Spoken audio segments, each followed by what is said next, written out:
Pulling the top out, see if there's anything in the roof. It's a bit slabby, so it's likely to fall down in a big sheet. I've been knocked out a couple of times down here. Rod and Les thought they had found the big opal, but in reality, they had entered a forgotten, dangerous mine. The mine was so unstable that even the slightest mistake could cost them their lives. Both were sick, broke, and the heat was so intense it felt like breathing fire. This was their last shot. If they failed here, everything would be lost. Now the only question was, would this dig save them, or bury them in darkness forever? If you want to hear more such true, gripping stories from the world of mining and survival, make sure to subscribe to the channel and press the bell icon. Don't miss what's coming next. The curse of plowboys finding opal in the interior of Australia is no easy task. The mines here have been dug for years, and now all that remains is dry, baked soil and old pits. Don't even ask about the heat. The sun beats down on our heads like an oven, and everything is covered in dust. The workers here know that luck can shine one day. Sometimes a stone can be worth millions, but everything can be gone the next week. Whatever comes in, it is spent just as fast. Today, the boys are removing the topsoil from their site, which is called overburden. There is no money to be found in it. The real hope is in the rubble, which may hide opal. If something good comes out there, only then will there be money. There is very little time to work in the mine here. Either the scorching heat shuts down everything, or the sudden rain drowns everything. Whatever little weather we get, we have to play the whole game in that. Rod Manning and his friend Les were digging in such conditions. Both of them were not amateur treasure hunters. For them, it was a question of livelihood. Household expenses, rising bills, and worries about the family. All these broke them from inside every day. Opal work is not easy. Sometimes just a slight shine is seen in the soil, as if the stone is saying, "Dig further." But no one knows what will come out when. Sometimes nothing is found after working hard for months, and sometimes a glimpse changes life. When one person in the team falls ill, the entire burden falls on the other. The same was happening with Rod. Les's health was deteriorating day by day. Sometimes his condition would worsen so much that he would not even be able to stand up. In such a situation, from digging to operating the machine, Rod was doing everything alone. They had a claim on a site called Plowboy Boys Mine, but the conditions there were such that the ground had swallowed everything. No matter how much you dig, you were not getting a decent opal. On top of that, when Rod works alone, that too in the scorching heat, the situation becomes worse. Digging a pit every day with hope and returning empty-handed every evening. That too, when the heart becomes even heavier after seeing the condition of the partner. Les was still not losing courage. He used to say, "If you stop, everything is over, Roddy. Keep going." But Rod could clearly see the pain in his eyes. And thinking about this, his mind was becoming even more restless. When mining in the jungle, the biggest headache is when the machines break down. The equipment Rod and Les had was so old that something would break down every other day. The worst blow came when their diesel blower stopped working. Now this blower is no ordinary thing. It is the same machine that removes dust and poisonous air from inside the tunnel. Without it, it was impossible to work down there. One could not even breathe. Rod had even said straight away, "If there is no blower, then there is no mine." But so far inside the jungle, where there is nothing but rocks and dust all around, there is no shop where if something breaks, we can go and buy it. Every time something breaks, time is wasted, money is wasted, and the heart starts breaking. Sometimes the situation would become so bad that it would be necessary to save lives. Brad also joked, "If that thing fell from above, it would fall straight on our heads. It was better that it fell down." When the machines fail repeatedly, the actual mining stops. Rod was now spending most of his time not digging, but fixing broken belts and stalled engines. His hands were bruised, smeared with grease, and every minute he was thinking that he was not extracting opals for as long as he was fixing the machine. He felt trapped. If he solved one problem, two more would appear, and there was very little time left. The season was about to end, and he had not achieved anything. The scariest thought was that if he had to return home empty-handed after months of hard work, how would he show his face? What would he tell his family? How would he tell Les that he had not achieved anything? He even said at one place, "Now, if we get a little more off the roof, consider it over." But Rod was not one to give up. He believed that if one looked and felt carefully, the ground itself tells where what was hidden, and he kept steadfast on that belief. Most people fall apart when faced with difficulties, but Rod was not one of them. He fell many times in his life, but stood up every time. He had a stubbornness. He was not able to give up, no matter how bad the situation was. He did not dig a hole in the soil without reason. From years of experience, he had learned how to read the ground. He kept a close eye on the structure of the rocks, the direction of the cracks, the color of the soil. He knew that places where there were old cracks, fault lines, were where water and silica had once flowed, and these are often the places where opals are likely to form. At one place on the Plowboy site, Rod noticed something special. Two fault lines were crossing each other. This could be it, he thought, but he refrained from giving himself much hope. The cracks in the rocks looked right. The soil was also correct according to the identification. He was looking for a common opal called PCH, which is not valuable in itself, but has the potential to produce colorful, precious opals around it. While digging, he said, "I found something here. I was scraping down and came right to this. This crack looks perfect." Sometimes, even after working hard for hours in the mine, nothing comes out of it. But a real miner keeps an eye on even the smallest things. That afternoon, the situation was similar. The heat was unbearable, the sweat was not stopping, but Rod was busy digging. Then he saw a slight shine in a piece of stone. He stopped for a few seconds, then cleaned the dust, and a blue-green color started shining there. It was a small piece, but the color was clearly visible. The stone was small, but the hope was big. He knew that sometimes such small stones lead to big treasures. If the color is clear and bright, especially red, orange, or blue, then the price can go up to thousands.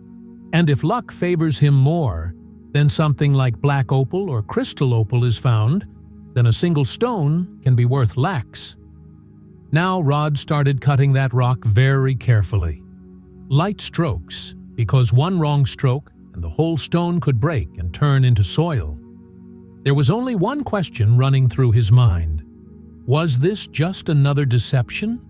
Or was he going to get the real reward for that long struggle? When you have 40 feet of rock and soil above your head, every digging is like playing with danger. Rod knew this very well, but he still took the risk. He thought that this time, maybe luck would favor him. He estimated that there was an 80% chance of finding something good. But that first bit of color that was seen was probably the last gift of the Plowboy site. Nothing was being found in the rest of the digging. They tried with other cracks as well, but the result was zero.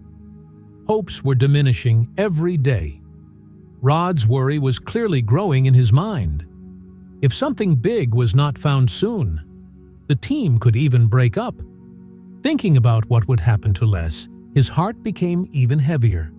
Les, who was already in pain, was also worried. He said directly, "It was good to see some color, Roddy. But now we need something real, not hints. Otherwise, we will be in trouble. The road seems to be over now." When the mining season is about to end, every day seems like a burden. Rod and Les had very little time left. To top it all off, the old diesel blower was again a hindrance, either not working or breaking down repeatedly. Digging was impossible without removing the dust and soil, and they were stuck there. Rod knew he couldn't waste any more time at the main plowboy site. Things had gotten too difficult. Maybe this place wasn't meant for them. Finally, he made a big decision. Pack up everything and head to the corner of the lease where they had never dug before. The place was remote, difficult, but that was the last hope. Maybe the luck would turn there. Maybe there was something hidden in that soil. But when they started digging, what they found wasn't opals. It was something else. Something that turned out to be more frightening and dangerous than ever before. The secret of the shadowed shaft. When the old site yielded nothing, Rod and Les gathered up whatever they could find and set out to a corner of the land plot that had never been excavated before. It was a big gamble, but there was no other way left. At the new site, they began to probe the ground slowly. They were looking for any small clues, a crack, a color, a slight shine, anything that might indicate that opal might be hidden beneath. But what they found was not opal, nor was it a sign of riches. It was a deep black hole, what looked like an old tunnel. It looked as if someone had excavated there once, but everything had been abandoned for years. The strangest thing was that the tunnel was not even on their map. The air near the tunnel smelled strangely suffocating. It smelled of dampness and rotten earth, as if the place had not seen sunlight in years. And there was something else in that smell, which was clearly saying, something is not right here. That's the biggest danger of old mines. No one knows when they were built, who built them, and what's hidden inside. Some will say it's 50 years old. Some will say 100. But the truth is that no one really knows. As soon as Rod saw the tunnel, he stopped. His face clearly showed that the matter was no small matter. Abandoned mines are no joke. The old wood that once held up the roof is now rotten. It can break with the slightest movement and bury whatever is inside. And the walls of the tunnel itself have weakened over time. They can collapse at any time without warning. Then, the danger is not just collapse. Inside there may be poisonous snakes, which come to hide in dark and cold places, or spiders that weave thick, poisonous webs. And the most dangerous is the air that is not visible but can kill. Old tunnels are often low on oxygen or filled with toxic gases. You can't smell it. You can't see it. And if you stay inside too long, losing consciousness is a matter of seconds.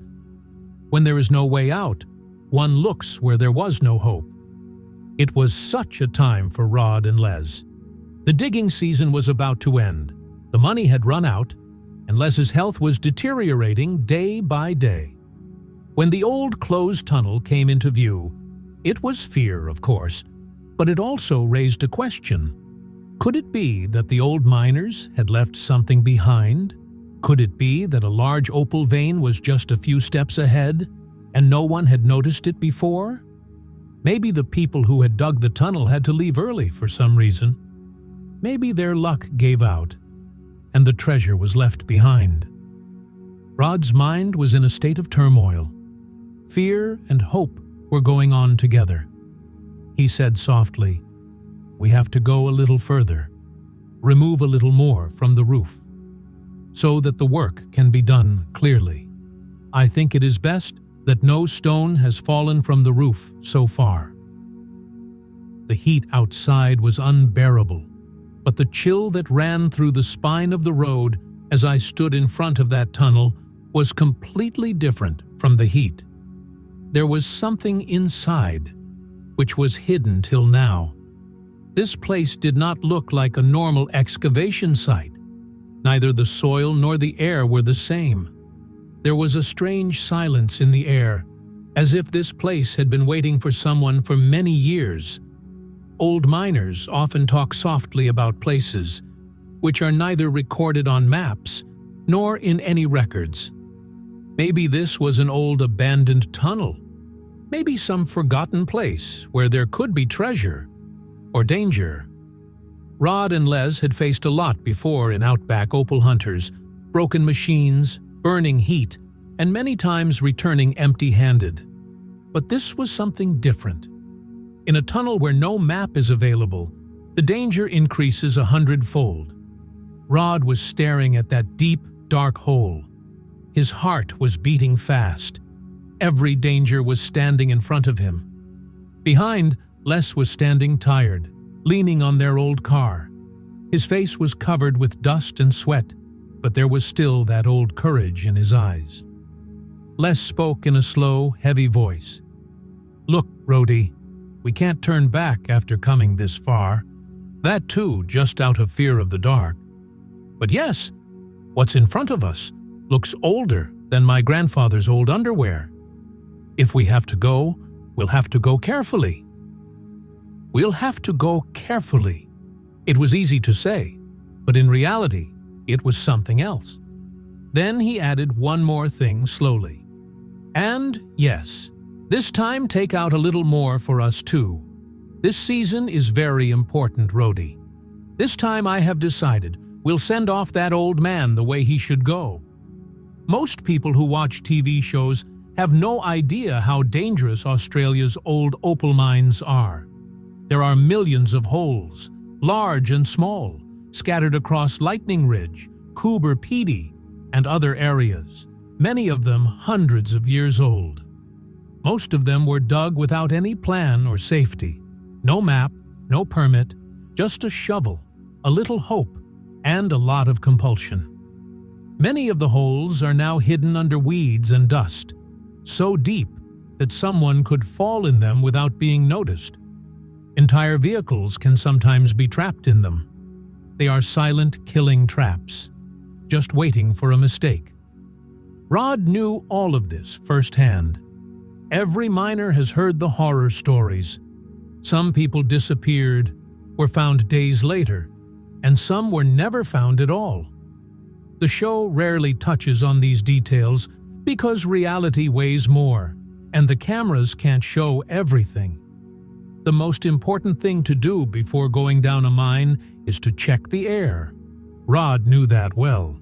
He looked at Les and said simply, "We'll check the air first. I'm going down with a rope. You stay up there, don't argue. You're not feeling well, and we don't know what the conditions are like down there." This was no time to be brave. It was a matter of life and death. TV shows often cover this part quickly, but the truth is that old tunnels fill with toxic gases, especially when the wood inside starts to rot and the oxygen slowly runs out. This air is what old miners call black damp. One breath, and a man could collapse, unconscious or dead. They didn't have any high-tech gas detectors, just the old trick. Slowly lower a lighted candle or lantern down. If the flame goes out, it means danger, and get out immediately. This time the flame flickered, but did not go off. There was a slight fluttering, but it was burning. And for the time being, that was enough. When nothing helps, you do what you have. That's what Rod did. He tied the strongest rope he could find to the tow bar of the car, triple-checked the knots, then double-checked. This wasn't a show-off. This was real jugad out in the wilderness. There's no backup. You're your own backup. Rod said softly, "I have a lot of memories from this area. I used to come here with my dad in the 60s and 70s. They had claims in the butterfly and pony fences. He strapped an LED headlamp to his head, put a UV flashlight in his pocket, and picked up his trusty pick. Many people know that UV flashlights can catch the slightest glint of opal, but in reality, they also reveal old clues that old miners may have overlooked. He took a deep breath. It felt heavier than expected, and said, "Come on, brother. Either we'll find something or nothing." As he descended, the rope made a creaking sound. The walls were rough, uneven, and extremely narrow.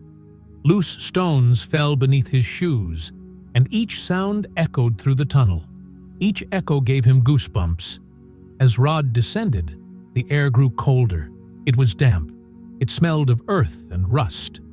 Along the way, he saw traces of dried roots and layers of hardened soil. Then, suddenly, his boots hit solid ground. He had reached the bottom, a depth of about 15 meters. This is where old mines usually end. This looked like that too. But what he saw ahead told a different story. A tunnel, crude, dug without machines, just high enough to stand up. There were deep scars on the walls. It was clear that someone had cut it by hand, with some old tool. "Work has been done here," Rod told Les softly over the radio. "This is not an animal den." The light of his torch swept around the room. There were piles of excavated soil all around. Then he noticed something wooden in a corner. Rotten, broken, probably part of an old hauling system, maybe the remnants of a bucket or winch. Whatever it was, it smelled of history. No human had been here for years. Rod bent down slowly and began to remove the soil. "This soil is strange. I have never seen anything like this before. This land looks like something else. It's very hard to understand." The air inside was still heavy. Rod turned the UV flashlight on the wall and paused for a moment. Did something shine? A faint shadow-like glow, like a thread-like color hidden between the sandstone. It was visible for a moment, then it disappeared. It could be a trick of the light, or a faint signal from PCH, or maybe even better. But it was not the time to say anything. It was better to remain silent until it was confirmed. Upstairs, Les stood at the edge of the shaft, squinting and looking down, waiting to see what Rod would say next. Did the previous people leave anything behind? Or did they leave this place on their own? Because the water had dried up, or for some other reason? Maybe the air had become poisonous. Maybe there was a sinking at some point. Or, as some people still believe, there was some evil spirit lurking in this place. Rod did not believe in ghosts, but he did follow his gut feeling, and his heart told him clearly, this place is more than just broken logs and old soil. Rod Manning, standing in this forgotten tunnel, wasn't just looking for opals. With every step, he was descending into an old story. Who knows what he will find? Who knows what will be hidden? Rod wiped his sweat, shone the torch again on the glowing spot, and muttered softly, "Come on, brother. Now let's see what secret you have been hiding all these years." At the top, Les held the rope tightly, all set to pull it in case something went wrong below. That tunnel had probably been waiting for someone for years. Now it had awakened again. Was it worth the risk to risk everything for just one hope? This question is now for you. If you found this journey interesting, don't forget to like the video and subscribe to the channel for more such real mining stories.